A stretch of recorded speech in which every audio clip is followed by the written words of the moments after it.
বাংলাদেশের মুক্তিযুদ্ধ পর্বের তৃতীয় এপিসোডে আপনাকে স্বাগতম। আজকে আমরা জানবো মুক্তিযুদ্ধের রণকৌশল সম্পর্কে।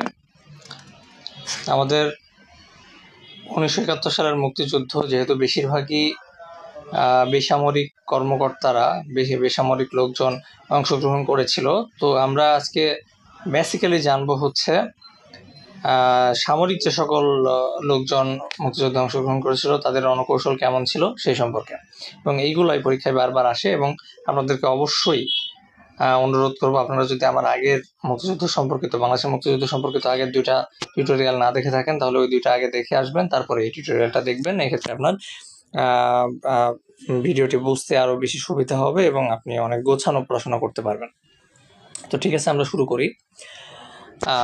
প্রথমে আমরা জানবো তেলেয়াপাড়া রণকৌশল সম্পর্কে। তেলেয়াপাড়া রণকৌশল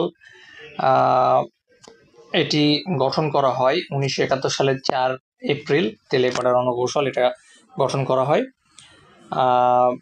এই তেলিয়াপাড়া রণকৌশল বা তেলিয়াপাড়া স্ট্র্যাটেজি, এটাকে মুক্তিবাহিনীর ওয়ার স্ট্র্যাটেজিও বলা হয়, ওয়ার স্ট্র্যাটেজিও বলা হয়। এটা হচ্ছে সিলেটের তেলিয়াপাড়াতে এটা হচ্ছে করা হয়, গঠন করা হয়। এবং এখানে তেলিয়াপাড়া রণকৌশলে যারা যারা ছিলেন তারা হচ্ছে পাকিস্তান সেনাবাহিনী, ইস্ট পাকিস্তান রাইফেল, আনসার এবং পুলিশ বাহিনীর উচ্চপদস্থ বাঙালি সদস্যরা। তাহলে সেনাবাহিনী, রাইফেল এবং আনসার এবং পুলিশ বাহিনী, 4টা বাহিনী মিলে তেলিয়াপাড়া রণকৌশলের গঠন করা হয়েছিল, যাদের বিরুদ্ধে তার হচ্ছে পাকিস্তান হানাদার বাহিনীদের বিরুদ্ধে তেলিয়াপাড়া রণকৌশল অ্যাপ্লাই করা হয়েছিল। লক্ষ্য ছিল কি? তেলিয়াপাড়া রণকৌশলের লক্ষ্য ছিল মুক্তিযুদ্ধে অংশগ্রহণকারী বাহিনী সম্পর্কিত সাংগঠনিক ধারণা এবং কমেন্ট কাঠামোর রূপরেখা প্রণয়ন। অর্থাৎ যে বাহিনীগুলো এই যে করবে, আমাদের হচ্ছে মুক্তিযুদ্ধে অংশগ্রহণ করবে, তাদের সাংগঠনিক ধারণা কেমন হবে এবং তাদের রূপরেখা কেমন হবে, কে কোথায় অবস্থান করবে, কিভাবে যুদ্ধ করবে, এই সম্পর্কিত জিনিসপত্রগুলো এর হচ্ছে লক্ষ্য এবং উদ্দেশ্য ছিল রণকৌশলে। সামরিক প্রশাসন 3 রকম বাহিনী ছিল মুক্তিযুদ্ধে। একটা হচ্ছে নিয়মিত বাহিনী, অনিয়মিত বাহিনী এবং আঞ্চলিক বাহিনী। নিয়মিত বাহিনীতে ছিল হচ্ছে ইস্ট বেঙ্গল রেজিমেন্টের ইউনিটগুলো, বাঙালি সৈনিক যারা ছিল তারা। আর সরকারিভাবে এর নামকরণ করা হয় MF বা মুক্তি ফৌজ, মুক্তি বাহিনী না, কিন্তু এটা হচ্ছে মুক্তি ফৌজ। এখানে নিয়মিত বাহিনীতে কারা ছিল? ইস্ট বেঙ্গল রেজিমেন্টের যে ইউনিটগুলো ছিল সেখানকার বাঙালি সৈনিকরা। আর অনিয়মিত বাহিনীতে ছিল গেরিলা পদ্ধতিতে যুদ্ধের জন্য প্রশিক্ষণপ্রাপ্ত ছাত্র ও যুবক, অর্থাৎ এরা সামরিক ছিল না, এরা ছিল বেসামরিক ছাত্র এবং যুবক।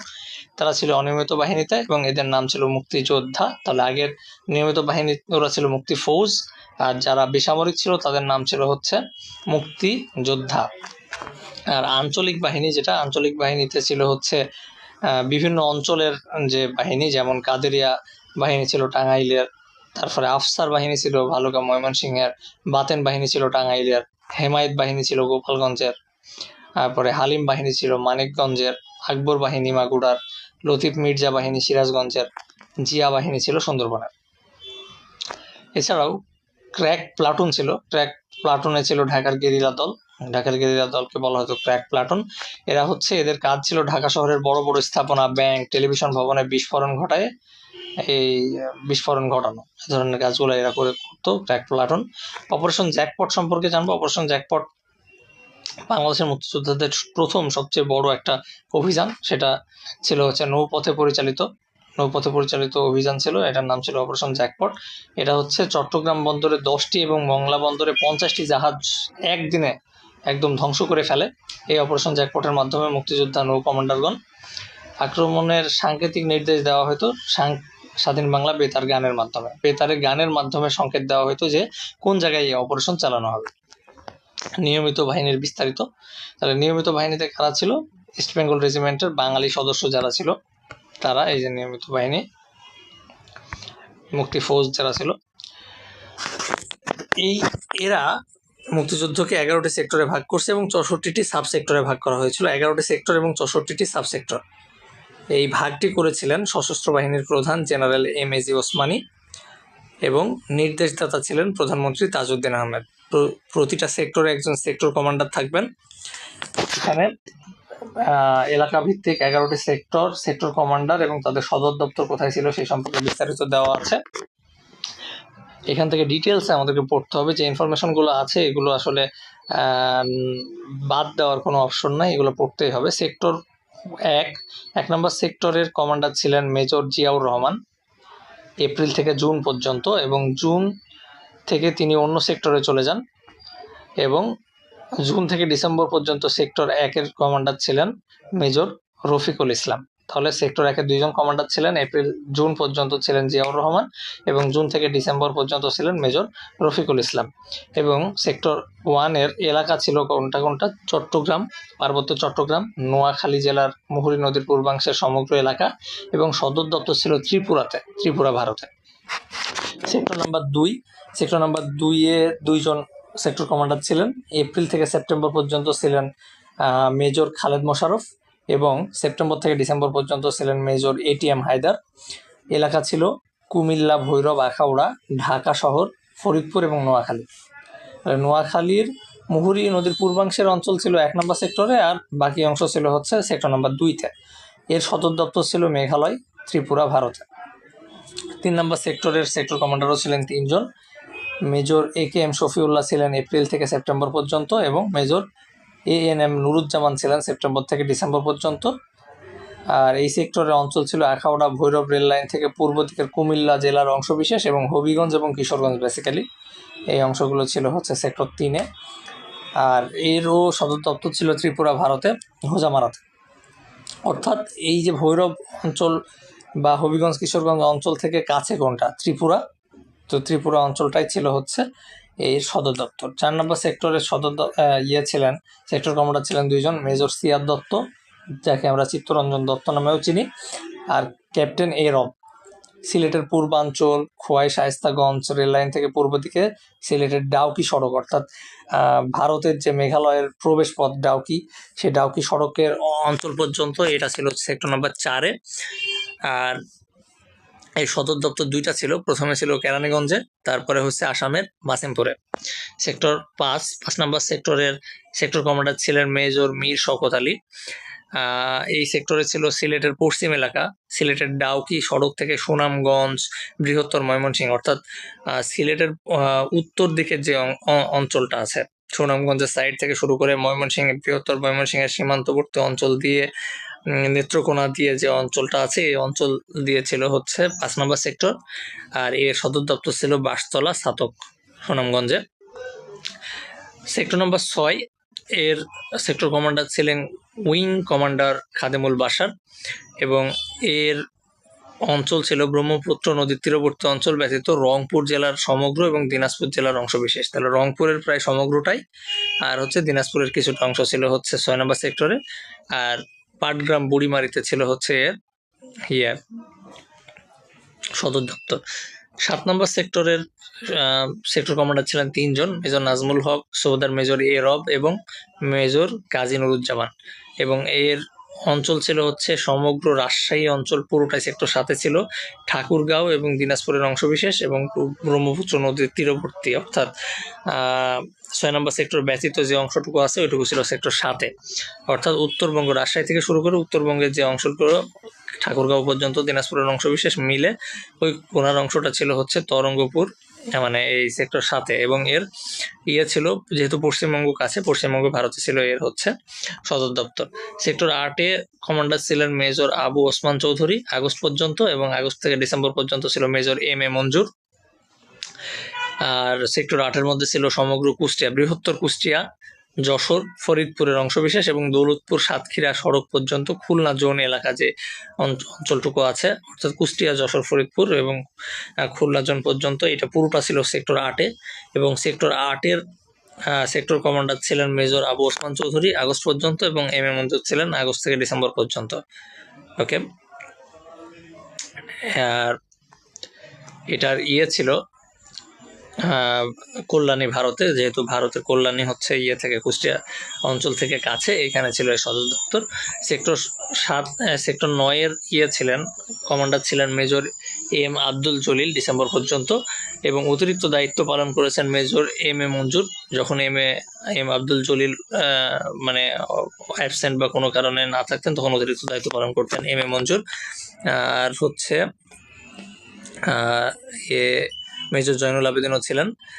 আর এম এ মঞ্জুর যেহেতু 8 নম্বর সেক্টরের কমান্ডার ছিলেন, সেহেতু পার্শ্ববর্তী অঞ্চলে বরিশাল, পটুয়াখালী, সাতক্ষীরা, খুলনার অংশবিশেষ ছিল হচ্ছে সেক্টর 9-তে, তো তিনি মাঝে মাঝে এখানে অতিরিক্ত দায়িত্ব পালন করতেন এম এ মঞ্জুর। ভারতের বসিরহাটের টাকিতে এর সদর দপ্তর ছিল। সেক্টর 10 বাংলাদেশের একমাত্র মানে অন্যরকম একটা সেক্টর, অন্য সেক্টরগুলো থেকে আলাদা। এর সেক্টরের কমান্ডার ছিলেন নৌবাহিনীর 8 জন বাঙালি কর্মকর্তা। এটা একমাত্র নৌ সেক্টর, বাংলার মানে 11টি সেক্টরের মধ্যে একমাত্র নৌ সেক্টর যার কোনো আঞ্চলিক সীমা নাই, সমুদ্র অঞ্চলে তারা যুদ্ধ করেছে। তো 10 নম্বর সেক্টর সম্পর্কে আমাদের ভালোভাবে জানতে হবে। 10 নম্বর সেক্টরে বাংলাদেশের একমাত্র নৌ সেক্টর, এবং এর 8 জন বাঙালি কর্মকর্তা ছিলেন হচ্ছে নৌবাহিনীর, এটা হচ্ছে কমান্ডার হিসাবে, এবং এর কোনো সদর দপ্তরের প্রয়োজন ছিল না। সেক্টর 11 নম্বর সেক্টরের মেজর জিয়াউর রহমান জুন থেকে 10 অক্টোবর পর্যন্ত ছিলেন সেক্টর কমান্ডার, কারণ সেক্টর নম্বর 1-এর কমান্ডার ছিলেন মেজর জিয়াউর রহমান জুন পর্যন্ত, এবং 26 জুন থেকে 10 অক্টোবর পর্যন্ত ছিলেন হচ্ছে সেক্টর নম্বর 11। আর 10 অক্টোবর থেকে 2 নভেম্বর পর্যন্ত ছিলেন মেজর এম আবু তাহের পরবর্তী জাসদ সভাপতি, যাকে 1975 সালের পরে জিয়াউর রহমান ফাঁসি দিয়ে হত্যা করেছিলেন শাস্তি হিসাবে। যাই হোক, মানে ফাঁসির আসামি হিসাবে তিনি করেছিলেন আর কি, তার মৃত্যুদণ্ড দেওয়া হয়েছিল। আর ফ্লাইট লেফটেন্যান্ট এম হামিদুল্লাহ খান, তিনি হচ্ছে 2 নভেম্বর থেকে ডিসেম্বর পর্যন্ত ছিলেন।